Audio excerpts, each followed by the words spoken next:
everyone. It's so good to see you. It's Thursday, so it's our Ounce of Prevention chat, and I'm Dr. Stephanie Fine. I love being here with you. And today we're talking about the third part of the three-part series on hunger. Now, hopefully, you have gotten your printable, I know it comes up backwards, I think, on here, doesn't it?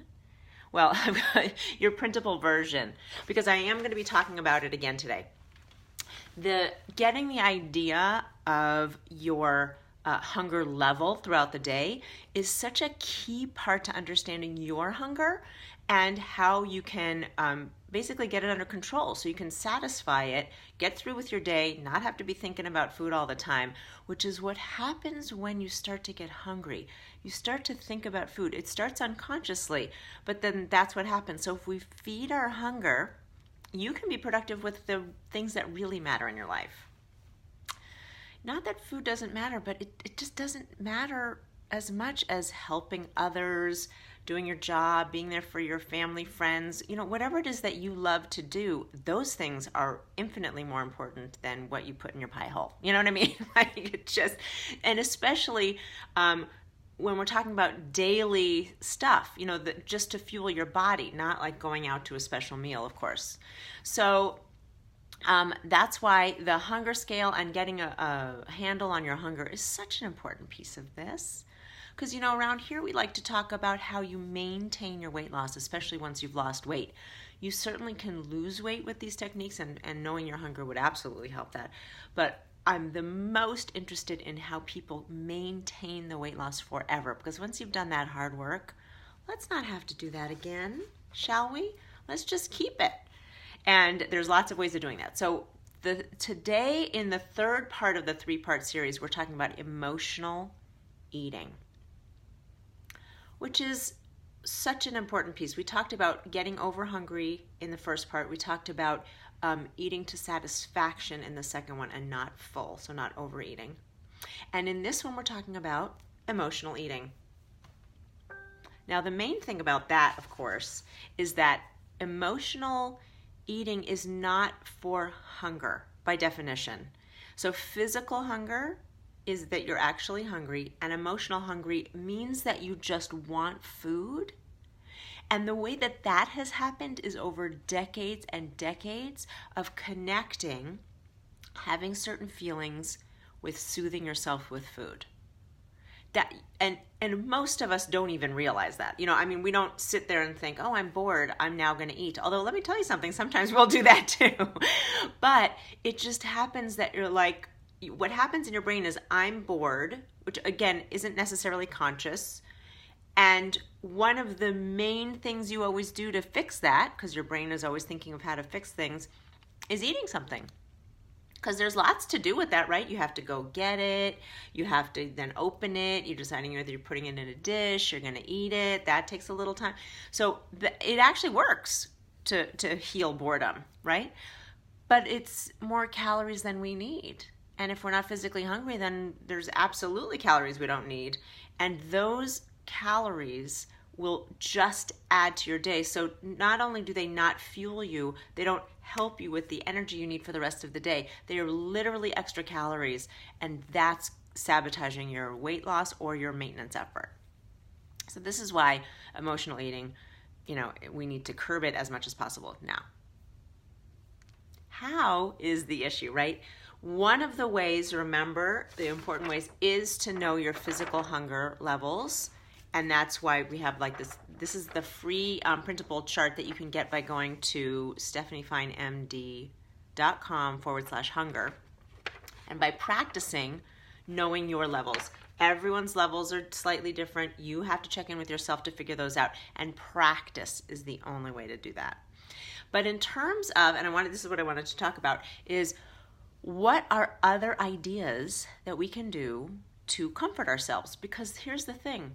If you're bored, you do need to fix that.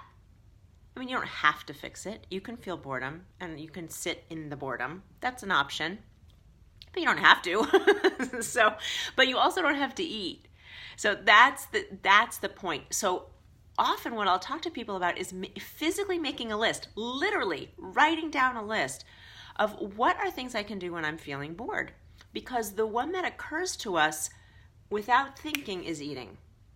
And we need to slow that process down a little. We slow that process down by asking ourselves if we're hungry, and then figuring out what we're feeling and then fixing it. So if boredom is one of them, then you can play a game. You can go for a walk. You could call a friend. You could change your activity. You could just get up. You know, if you've been sitting, you could get up. You could plan something else. You can draw. There's a lot of things. And the thing that you like to do, shop on Amazon. The thing that you like to do is the thing you should put on the list. So if you play 5 minutes of Candy Crush, you're not bored anymore while you were waiting in line for the whatever it was, and now you can do it. And you saved yourself all those calories. And not only that, you're rewiring the brain. So each time that you would normally eat, given an emotion, and you don't, you are teaching yourself a new coping mechanism. And ultimately, that's what we need. We need to teach ourselves a new coping mechanism, because once we do, there won't be the automatic, I have to eat if I'm bored. So what are some other emotions that come up? So bored, we talked about. And let me tell you something, that's a biggie. Now, that often happens with procrastination. Procrastination and boredom are different.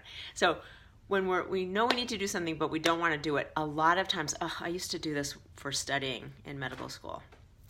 I didn't want to study, or I had been studying for a lot of many hours. And if I had been studying for many hours and hadn't eaten, I was likely hungry, and eating a meal made sense. But what more likely was happening was I didn't want to continue studying. And the excuse that was okay, that I had deemed okay for myself, was feeding myself. You see, I would feel guilty if I wasn't studying. So I had to make up a rule in my mind that if I ate something, then it's nourishing my body. I can't not eat. So that was a permissible way to procrastinate studying.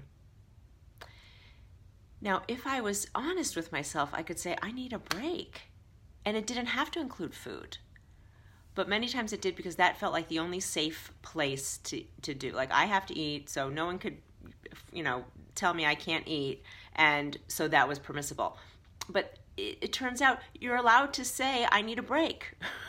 I don't think I had the wherewithal at that point to say, I am allowed a break at this point. So there's lots here when you start uncovering emotion and eating. And it's the coping mechanism. So that's the key. When you can identify that the wanting food is not physical hunger, then there's a whole bunch of fun stuff you get to do after that. Okay, it's not physical hunger because I just ate. What is it?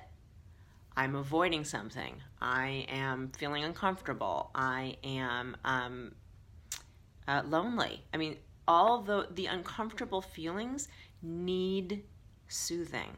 Oh, this is the most important point about this whole thing. Your emotions get to be addressed and heard. And some people, and some points, sitting through it makes sense. But in a lot of times, we need the comfort. We need comfort. We're allowed to need comfort. I just prefer it wasn't food if you're not hungry. So that's the biggest thing. When we can say, I need comfort. When I was studying, I could say, I am overwhelmed. I am tired. I need a break. Then I could have then said to myself, okay, 10-minute break, go for a walk. I didn't. And that would have been so much better. So that's what I'm saying. If we can identify where you are with your emotions, you can address it in a, I feel like a grown-up way, like see it for what it really is, and then deal with it. It's a so much cleaner way of doing it, because if you're eating, a bag of Doritos, you have another mess to clean up. Physically, it gets on your fingers, but also on your body. Then you have to deal with that at some point.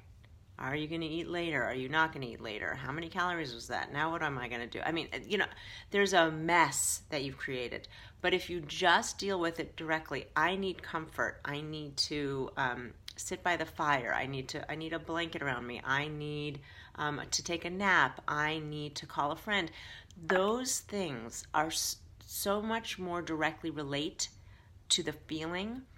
And again, you're rewiring your brain as you do this. At each time you choose one of these ideas, overeating instead of eating, you're on your way, my friend. So that is the main issue with emotional eating, and the one that I really want you to take home. You are having a feeling, and it needs a coping/comfort mechanism. You must comfort uncomfortable feelings. Please do that for yourself in a non-food way. So that's it for today, my friends. I am so happy to connect with you, and I love talking about this. We are done with the hunger series, and so next week at our Ounce of Prevention chat, we'll be talking about something else equally fun and exciting.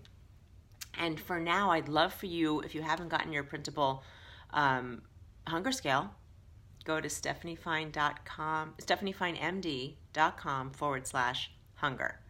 I will see you next week. Bye.